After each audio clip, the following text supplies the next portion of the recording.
Guys, pumunta kayo dito sa Hagod ka po. Ang ganda ng kapa nila. Sobrang sasakit ng katawan ko. 10 minutes pa lang, tinan nyo lang. Sir, ang pangalan mo, sir? Chris po. Paki-endorse nyo naman po yung pwesto nyo, sir. Hagod ka po, ano yun? Hagod ko po cooperative po.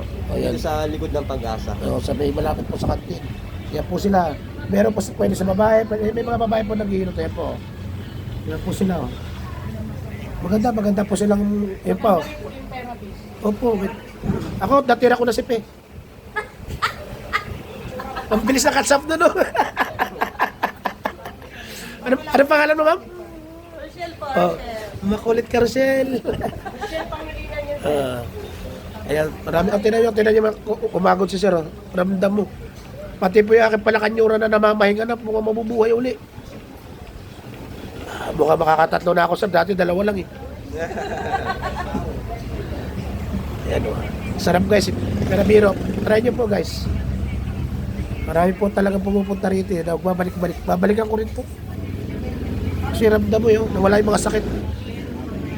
Inuubo ko, di ba, kanina, sir, nandito ako? O ngayon o, ilang minuto, magkakalati oras na ito, di pa ako naubo. Maraming salamat, sir, ha. Baka may gusto ka shoutout, sir. Thank you po, sir. Ako doon yung misis ko dyan na naglalaba ngayon. Shoutout mo naman yung asawa mo tunay. Wala pang tunay? Wala pa, yung lahat ng joke-joke niya. Shoutout daw. Oh, yung walang kabalintino, ito po. Wapo. Ito naman si ma'am, ewan ko baka masawa to, baka wala ako asawa nito. Wala pong asawa. Walang asawa. Dadaanan ka to sa 14. Ha?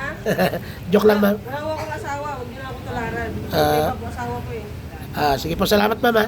Happy Valentine. Ayan po, asawa ko tunay, oh, guys. Akala nyo nagluloko ako yun, oh. Matinong lalaki ako, hindi ako marumpok. Hindi nga. Sige po, guys, salamat.